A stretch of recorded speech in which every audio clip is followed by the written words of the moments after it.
Hello everyone. तो देखिए पत्तियां कितनी हरी भरी लग रही हैं पेड़ की, और यहाँ पे बारिश बहुत तेज़ हुई थी इसलिए चारों तरफ पानी भी भर गई थी, और जो माहौल था वो भी बहुत ही ज़्यादा खुशनुमा हो गया था।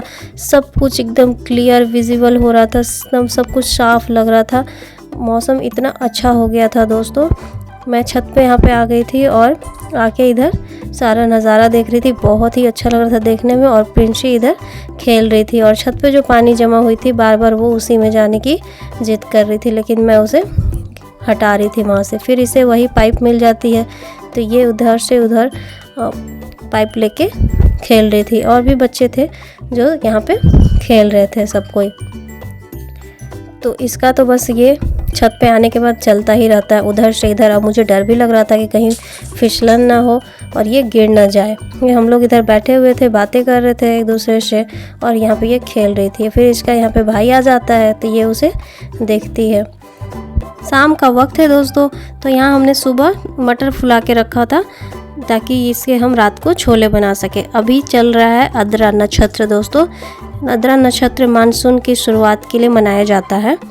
तो हम लोगों के घर में यहाँ पे खीर पूड़ी बनती है, लेकिन इस बार हम लोग बना रहे हैं मटर के छोले और कचौरी, खीर और बाकी जो भी चीज़ें बनेगी यहाँ पे मैं आपको दिखाती हूँ। तो यहाँ पे मैं आलू डाल के मटर को बॉईल होने के लिए रख दूँगी, और 4 से 5 सीटी आने के बाद इसे उतार लूँगी। फिर यहाँ पे सारे मसाले हमने यहाँ पे रेडी कर लिए हैं और पीस के रख लूँगी। और यहाँ मटर भी मेरी बॉईल हो चुकी है। इस तरीके से अगर मटर बॉईल हो जाती है तो हमें बहुत ही अच्छा लगता है खाने में। तो यहाँ पे मैं हींग, तेज़पत्ता और जीरे की छौंक लगाऊंगी प्याज डाल के, उसे भून के फिर यहाँ पे मैं मसाले डाल दूँगी। और मसाला डालने के बाद इसमें मैं 4 से 5 टमाटर डाल दूँगी और अच्छे से मसाले को भून दूँगी। और फिर इसमें आलू भी जो डाली थी उसे मैश करके डाल दूँगी, और फिर इसमें मैं मटर डाल दूँगी जो हमने उबाल के रखा था। और ये हमारा बहुत ही लजीज, बहुत ही टेस्टी छोला बनके रेडी है दोस्तों। फिर यहाँ पे खीर की तैयारी चल रही थी। तो यहाँ पे हमारे घर का चावल है ये मोटा वाला, तो इसे हम धो लेंगे पानी से, और धोने के बाद इसे हम फूलने के लिए आधे घंटे के लिए छोड़ देंगे। और इधर हम दूध चढ़ा लेंगे और दूध को गर्म करेंगे, और दूध गर्म होते तक यहाँ पे हमारा चावल भी फूल जाता है तो उसे हम मैश लेंगे। और मैशने के बाद इसमें दूध में हम चावल को डाल देंगे और इसे चलाएंगे। बीच बीच में आप चावल को डाल के चलाते रहिए जिससे कि ये तली में ना चिपके। और ऐसा करते तक आपका 10 से 15 मिनट के बाद आपका जो खीर है वो बन के रेडी हो जाएगा। और इसे देखने का तरीका ये है कि आप चावल को दबा के देखिए कि वो पक गई है या नहीं। और जब चावल एक दूसरे के साथ अच्छे से घुल जाए, पक जाए, दूध गाढ़ी हो जाए, तो फिर इसमें आप चीनी डाल लीजिए और थोड़ी देर पका के उतार लीजिए। और फिर इसमें आपको जो भी ड्राई फ्रूट्स या फिर इलायची वगैरह जो डालना है वो डालिए, और यहाँ पे आपका खीर बनके रेडी है। मैं यहाँ पे कोई भी ड्राई फ्रूट्स नहीं डाली थी क्योंकि हमारे घर में बच्चों को पसंद नहीं है, इसलिए बस हम यहाँ पे इलायची डालते हैं।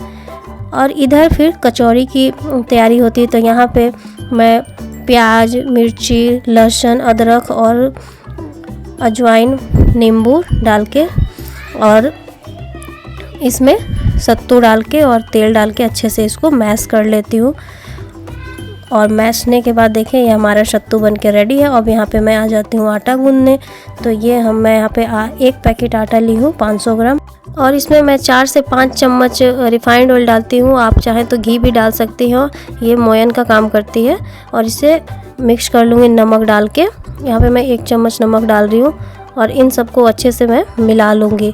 और जब ये एक सार हो जाएंगे तो फिर इसमें मैं पानी डाल के आटा गूंद लूँगी।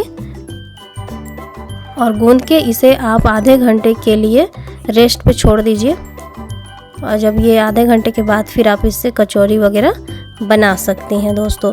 तो यहाँ पे आधे घंटे हो गए थे, तो यहाँ मैं और मेरी जेठानी मिलके बनाना स्टार्ट कर दिए थे कचौरी। यहाँ पे आटे की लोई लेके उसे कटोरी जैसा शेप देके उसमें मैं सत्तू भरती हूँ, और भरने के बाद उसे बंद करके और थोड़ा सा मैं बेल लेती हूँ। बेलने से क्या होता है कि वो अच्छे से पतला हो जाता है और अच्छे से पूड़ियाँ जो हमारी कचौरियाँ जो हैं वो फूलती हैं।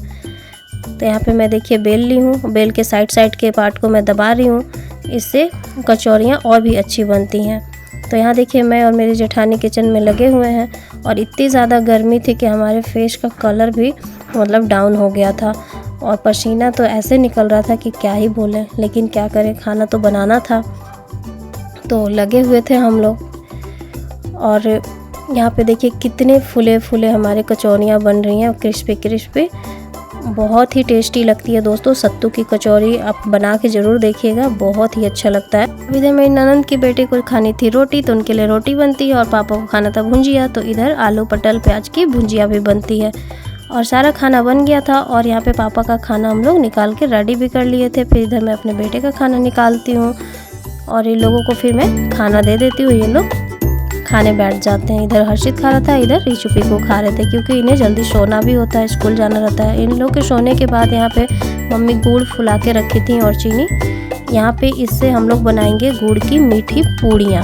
तो इधर हमने सौंफ और इलायची को कूट कर रखा था ताकि ये जो पूड़ी है इसके अंदर डालें। आप चाहें तो इसमें सूखा नारियल भी डाल सकती हैं। और यहाँ मम्मी बैठ गई थी आटा गूंदने के लिए, तो सारे बच्चे मम्मी के पास यहाँ पे आके बैठ जाते हैं और देखते हैं कि कैसे आटा गूंदा जाता है मीठी पूड़ियों का। बच्चों को ये पूड़ी बहुत ही ज़्यादा पसंद आती है क्योंकि ये मीठी होती है। और हमारे घर में तो बच्चों को इससे डोनट बना के हम लोग देते हैं तो और भी ज़्यादा उन्हें पसंद आती है। तो यहाँ पे गुड़ छाना जा रहा था ताकि जो भी गंदगी हो वो छन्नी में आ जाए। और इधर मम्मी आटा गूंदना स्टार्ट कर देती हैं और इसमें थोड़ी सी मीठा सोडा भी डलाता है जिससे ये और अच्छी फूले। फिर यहाँ सुबह हो गई थी तो मैं यहाँ चाय बना रही थी, तो पापा यहाँ पे जलेबी भी लेके आ गए थे और उन्हें खानी थी मटन, तो वो भी अपना मटन भी लेके आ गए थे। तो इधर हमारे चाय और जलेबी का नाश्ता होता है। फिर हम लोग वही मीठी पूरी जो हम लोग रात को आटा गूंद के रखे थे वो बनाना स्टार्ट कर देते हैं। और लंच में बच्चों को आज हम लोग यही देंगे खाने के लिए। तो आप देखें यहाँ पे पूड़ियाँ बन के रेडी है, कितनी टेस्टी दिख रही है ये पूड़ियाँ। और फिर बच्चों को टिफ़िन में देने के लिए हम लोग यहाँ पे डोनट शेप में भी पूड़ियाँ बना के रख देते हैं। ये बच्चों को बहुत ही ज़्यादा पसंद आती है क्योंकि ये डोनट की तरह दिखती है। और ये देखिए आपको जैसा भी शेप देना है आप वैसा शेप दे सकते हैं। और फिर इधर पापा मटन भी बना के रख लिए थे। मटन मैं नहीं बनाती हूँ, मेरे ससुर जी ही बनाते हैं, तो वो इधर मटन बना के रख लिए थे। फिर हमारा खाना बन गया तो फिर इधर बच्चे को हम लोग रेडी कर दिए। और जब बच्चे रेडी होकर स्कूल जाने के लिए करते हैं तो यहाँ पे प्रिंसी और हनी इन्हें ही जाना रहता है। ये जिद करने लगते हैं, हनी तो बहुत ही ज़्यादा रोने भी लगती हैं, गाड़ी पे भी बैठ जाती हैं। फिर उन्हें उतारा जाता है। फिर जब ये लोग बैठते हैं तो हनी को बहुत ज़्यादा रोना आने लगता है। उन्हें साथ में जाना था लेकिन अब उनको कैसे भेज सकते हैं, तो सारे बच्चे तीनों बैठ के अपना स्कूल के लिए निकल जाते हैं। फिर ये लोग रो रहे थे तो इन्हें मनाने के लिए यहाँ पे हम लोग इन्हें बाइक पे बैठा दिए। और ये देखिए इनका एक्सप्रेशन, इनका फेवरेट एक्सप्रेशन है ये मुंह पे हाथ रखने वाला। फिर खाना पीना सब लोग खा लेते हैं, दोपहर का टाइम हो जाता है। फिर मम्मी पापा यहाँ पे गाँव निकल जाते हैं। तो मम्मी पापा के जाने के बाद इधर प्रिंसी भी सो के उठ गई थी और उठने के बाद वो बाबा को खोज रही थी, दादी को खोज रही थी। फिर वो नहीं दिखे तो इधर अपने भाई बहन का वेट करने लगी कि कब वो लोग आएंगे। और वेट करते करते ये यहाँ पे खेलने लगती है, अपना डांस करके दिखाती है और बहुत ही क्यूट लगती है डांस करते समय। और फिर खेलते खेलते ही उसके भाई बहन आ जाते हैं और यहाँ दोनों बच्चे खड़े होकर अपने भाई बहन को देखते हैं। इतनी धूप है कि बच्चे छाता ओढ़ के आते हैं। तो इधर देखिए सारे बच्चे आ गए, तो इन लोगों को देख के दोनों बच्चे बहुत ज़्यादा खुश हो जाते हैं दोस्तों।